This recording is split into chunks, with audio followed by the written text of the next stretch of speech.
বৈষম্য শিকার ক্রিকেটাররা হয়েছেন গত 15 বছরে। যে সব ক্রিকেটাররা চারটে পারছে তারা কিন্তু জাতীয় দলের চান্স পেয়েছে। আপনারা একটু খেয়াল করে দেখবেন, খুব অল্প সময়ে মানে কোনো কারণবশত ছাড়া বেশ কিছু ক্রিকেটার আপনার জাতীয় দল থেকে পুরোপুরিভাবে ছিটকে যায়, তারা আর কখনো ফিরে আসে নাই। এর বিরুদ্ধে এর পরপরই কিন্তু যখন আপনার সরকার পদত্যাগ করে, কয়েকজন ক্রিকেটার কাউকে আপনার সরাসরি নিষেধ না করলেও মুখ খুলেন তো তারা যে বৈষম্য বিরোধী শিকার হয়েছে, বৈষম্যের শিকার হয়েছেন।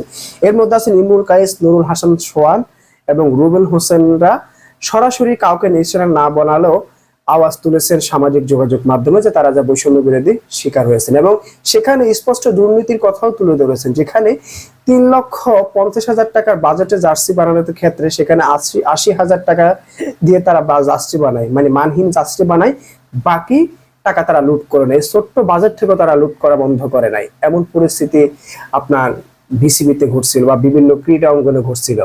দর্শক শ্রোতা, এবার বৈষম্য শিকার ক্রিকেটারদের সঙ্গে কথা বলবেন প্রধান নির্বাচক, এবং সেখানে তারা স্পষ্ট বলেছেন ইমরুল কায়েস, নুরুল হাসান সোহান, রুবেল হোসেনরা সরাসরি কাউকে নিশানা না বানালেও আওয়াজ তুলেছেন। হতাশা আর ক্ষোভ প্রকাশ করে ইমরুল কর্মকর্তাদের বিরুদ্ধে ক্রিকেটারদের জীবন ধ্বংসের অভিযোগ এনেছে।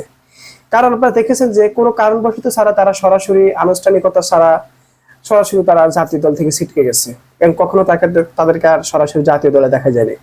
জাতীয় দল উপেক্ষিত যেসব ক্রিকেটারদের অভিযোগ শুনবেন বলে জানিয়েছেন প্রধান নির্বাচক গাজী আশরাফ হোসেন লিপু।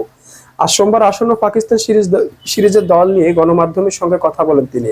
এ বিষয়ে প্রশ্ন করা হলে লিপু বলেন, কোনো ক্রিকেটার যদি কোনো অভিযোগ থেকে থাকে আমি তাদের সঙ্গে ব্যক্তিগতভাবে কথা বলবো যে কোথায় ভুল হয়েছে। সেখানে যদি মনে হয় পারফরমেন্স ছাড়া যদি অন্য কিছু হয়ে থাকে, সেটা সমন্বয় করার সুযোগ থাকে তাহলে করব।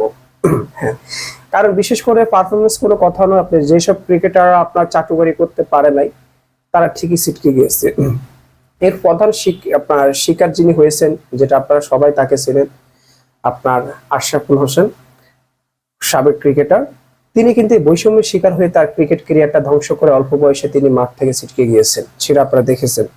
ছাত্র জনতার গণ অভ্যুত্থানে শেখ হাসিনা সরকারের পতনের পর এখন অন্তর্বর্তীকালীন সরকার গঠন করা হয়েছে। এই সরকারের কাছে ঘুণে ধরা রাষ্ট্রীয় প্রতিষ্ঠানগুলোর সংস্কারের দাবি জানিয়েছে ছাত্র জনতা। একইভাবে ক্রীড়াঙ্গনে রাজনৈতিক প্রভাব মুক্ত করার দাবি উঠেছে। হ্যাঁ, বাস্তবতা বাংলাদেশ যে পর্যায়ে এসে পৌঁছেছে, একদিন বাংলাদেশের কাছে কোনো না কোনো ট্রফি থাকার কথা, কিন্তু এই ক্রীড়াঙ্গনের ভিতরে বা ক্রিকেটের ভিতরে রাজনীতি চলার কারণে এই ধরনের স্বপ্ন কখনো পূরণ হয়নি।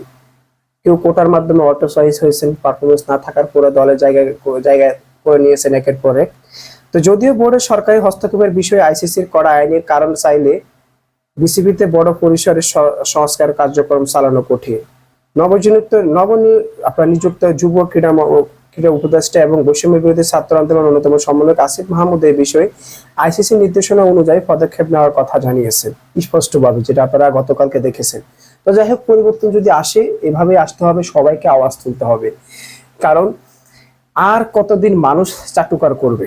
এবার এমন একটা দিন আসবে, প্রজন্ম আসবে যে মানুষ তার নিজ উদ্যোগে কাজ করবে, নিজের ভাষায় কথা বলবে, স্বাধীনভাবে প্রতিবাদ করতে পারবে, যেটা এতদিন